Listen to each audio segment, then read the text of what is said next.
Hi, everybody. This is Greg Forster with Karam Fellowship, and this is our latest member spotlight interview. Here with me today is Luke Bolton, who is executive for strategic partnerships at Kingdom Advisors.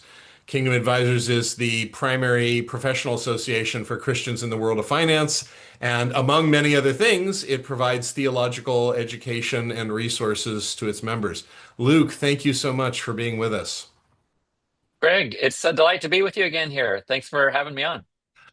Luke, let me begin by asking what are three things that are happening in your organization or in your field that you're encouraged about?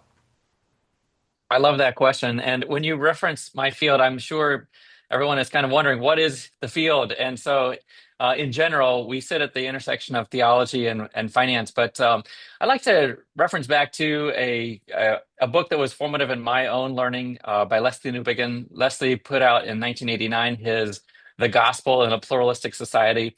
And there was one line in that really began to shape a vision for me where he wrote, "There is a need for frontier groups, groups of Christians working in the same sectors of public life, meeting to thrash out the controversial issues of their business or profession in light of their faith." And so when Leslie foresaw that important gap and need for the church, I think that a lot of different Christians have risen to that invitation and to say, this is something that we can work on together. And so of course, many of your members would know David Miller when he put together his God at Work in 2007, the kind of the history of the faith and work movement. Of course, that book established from an academic perspective kind of the significance of this movement in the US. But that same year, 2007, was when my organization was being relaunched under its current name, Kingdom Advisors. And so since that time, we've got almost a couple of decades here as Kingdom Advisors serving the Christian financial professionals and providing education to them. And so the actual roots of this organization go back to 1997 with Larry Burkett of Crown Financial Ministries and his bringing together a group of 16 or so financial professionals to begin to serve the Christian public with biblical wisdom for finance. And so as Ron Blue took that leadership role in 2003 and then became what it is today as Kingdom Advisors, we continue to serve a professional network of financial leaders and providing them with biblical education and training for their work. And so that's the intersection. We're talking about faith and finance, theology and wealth management. In my earlier years, I did a couple of degrees in theology and then 10 years in wealth management prior to joining Kingdom Advisors. If your members are just thinking about, what is this space, financial professionals in the U.S., it really goes back to kind of the SEC in 1934 legislation setting up uh, who can give advice to the public. And our focus ministry, kind of our audience that we're targeting, is that financial professional who has been licensed, so to speak, who's passed the exams to be able to give advice for investments and wealth management to clients. And so, how large of a space is that? Well, SEC says that there are 634,000 individuals who have passed those examinations. So it's a fraction; it's a very small fraction of the population. About 0.5%, but it's a good number of professionals. And so, in that, the public-facing ones that you would say are giving advice to families and individuals, there's probably about 300,000 or so professionals. If you say how many of them are in church on Sundays, I guess we would estimate that to be about a third of them. And so maybe 100,000 of these financial advisors in America today are showing up in church and would be some version of Christian. That's our target audience.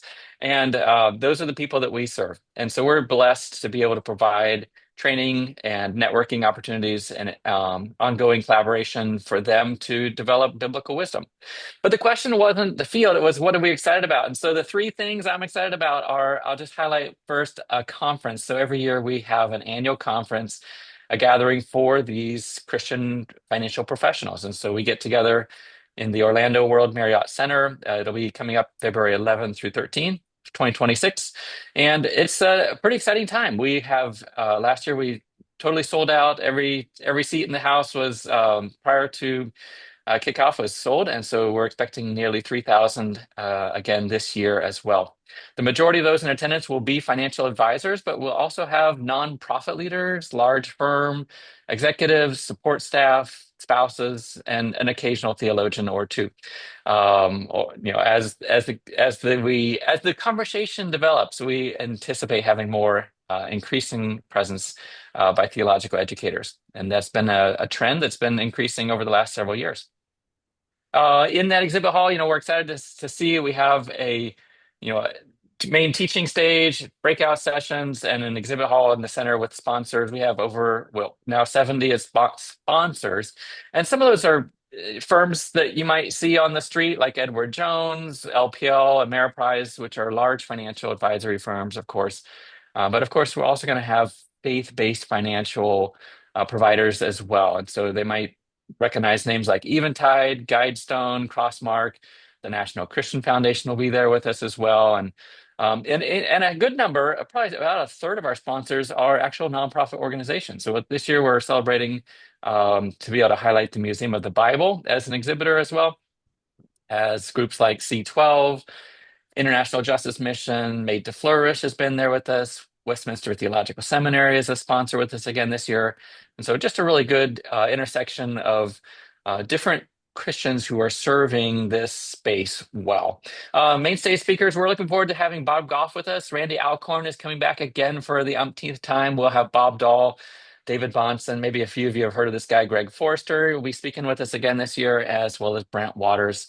Just really excited about some of the different speakers that will be coming to the conference this year. So a second item of excitement that I am personally involved with and passionate about is our a curriculum writing project that we've been working on for over a year now on the topic of investing. Financial planning, broadly speaking, is our subject matter. And so we try to bring biblical wisdom to bear across a range of topics, from giving and taxes to insurance and banking. But investing seems to have a peculiar interest to a lot of advisors and individuals and investors.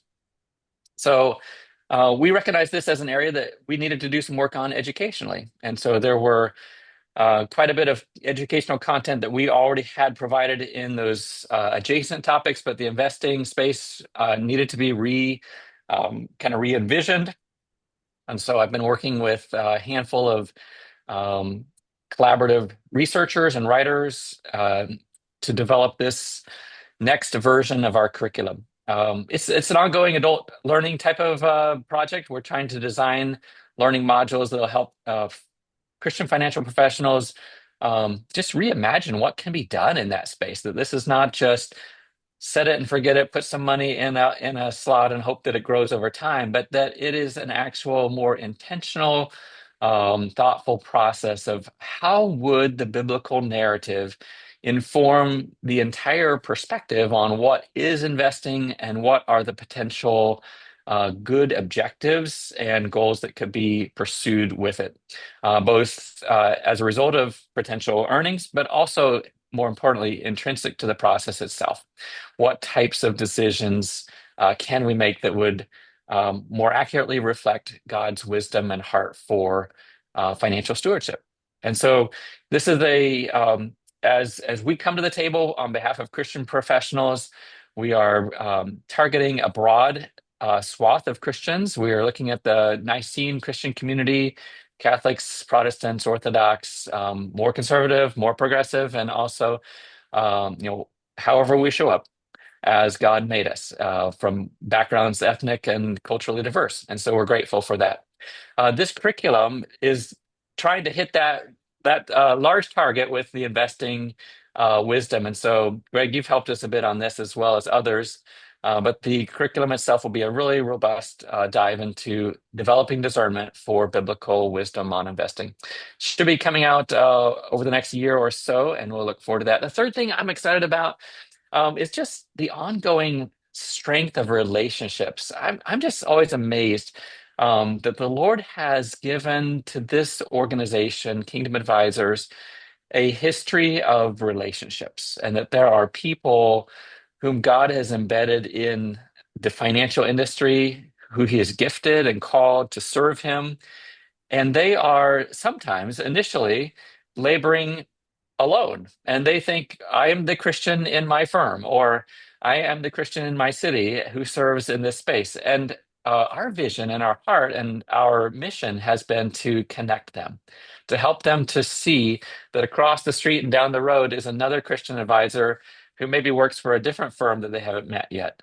And so we have across the country 260 study groups where we invite local advisors to come together and to share learnings and best practices and to continuing their education every month with our programming. So there are different ways we try to invite advisors to meet each other and connect, but we're just grateful, even on a higher level. If you look kind of at the organizational level, we have very meaningful conversations going on right now with S&P Global, with their kind of new offering with the Christian Values Screened Index that they rolled out in September 2025. Also, conversations with large firms. People might have heard of Invesco. Of course, Edward Jones is a really well-known name. Ameriprise, LPL, Morgan, Merrill, Raymond James, UBS. These are the kinds of firms that we have conversations with, and that we are just really blessed to be able to encourage them to understand their Christian advisors. I certainly am grateful that you have increasingly allowed me and other theologians to cause trouble and make mischief in the world of Christianity and finance. It's been a lot of fun, but I also think fruitful. I do want, however, to commend this network and relationship-based strategy that Kingdom Advisors builds on. You know, I think the world we live in increasingly runs on networks of relationships. Of course, it's always been true that networks of relationships matter a lot, but I think they matter more and more. And it's really exciting to me. That's a big advantage for the kingdom of God because the kingdom of God runs on discipling, which is relational. And the church itself really is a network of relationships among people who are following Jesus. So I'm really grateful that Kingdom Advisors has made this deep investment in sort of connecting people and building a network in the Christian financial space. Oh, well, it is an honor and it's a joy. I feel like there's a stewardship of that as well, that we would be um, managing to God's glory and to the best of our ability, a growing network of professionals as well as the service providers and many other important contributors to this could be considered a stewardship movement. No, I think that's right. So I feel like we're already starting to talk about this, but let me ask you my next question. How are big picture issues affecting you and your work? Mm. Wow. Well, there are so many, and it's hard to choose from. But I feel like some things that everyone can understand and relate to, at least in concept, would be the introduction of a technology um, shaking developments around artificial intelligence. Some of the ways that AI shows up in the financial advisors world is that large firms have found that there are ways that they can incorporate AI into client-facing interfaces, and in some cases, cost uh, reducing measures, and trying to reach clients who maybe would not be able to afford a real human advisor. And so the introduction of AI advice and AI advisors, where members of the public can come to a portal and say, "This is, here are a few facts about me, and here are a few facts about my portfolio," and ask for, can you give me some advice? And the programs can, to varying degrees, suggest a path forward that might include generic wisdom, as broadly conceived. However, the real kind of lack, the thinness of that model comes in at the level of relationship and the intangibles of understanding people as multifaceted creatures, God's image bearers, and more than just numbers on a page. And having that deeper empathetic relationship and the emotional intelligence to understand, I'm hearing this number from the one spouse, but the other spouse seems to be troubled, and I'm not really sure where the disconnect is and where a human can understand tension might exist, and to be able to ask questions and to say, what is really your dream or your priority, or what is it that's troubling you, or how does money show up in your lives with pain in the past or with potential in the future? Those stories of our lives, of which money is a part, are really delicate matters and to be handled with care by another human being. And so, as we would not offboard pastoring to AI, we also would not offboard biblical financial wisdom to AI. So that would be just one kind of big picture item in our field. Another, I think, oh, go ahead. I was just going to say, Jesus says, where your treasure is, there your heart will be also. And I wonder if I had never even thought that there might be AI, programs coming in to provide financial advice. That might, I see so many potential disasters there that might be an opportunity for Christians in finance to demonstrate a better path. Oh my, yes. It is a true value differentiator for those who care about values and relationships and understanding what's going on under the surface for their clients. And so we very much have for decades now encouraged our financial advisors to think about issues of the heart, that money is a doorway to what's going on under the surface. And that as we sort through financial decisions, past and future, we begin to see loyalties and longings and matters that are not going to show up on a spreadsheet. And so those are actually the real important conversation that needs to be had. It Um, turns out Jesus is a really smart guy. as it Luke, turns out, he does know. Yes. let me ask you my last question. What are the one or two biggest challenges that you see coming in the future in your field, and how can we get ready? Mm. Well, no one in the listening group here will be surprised if I mention the factor of overly political interpretations of Christian belief and how, although we all come with certain political commitments, in some cases those are expressed in ways that are very difficult to build bridges to other people from. And so, as an organization that is in the bridge building ministry, we are often uh, in the role of referee or coach or person who comes alongside and says, it will be more advantageous to the larger community if we could turn the volume down a little bit on this aspect of rhetoric for the time being and help them understand the ways that this community as a whole can prosper with a willingness to forego certain personal hobby horses, especially when we're convening a platform where we're inviting a wide range of attendees and speakers to share biblical wisdom on finance. Some as I suppose you recognize this tension in the education proper space.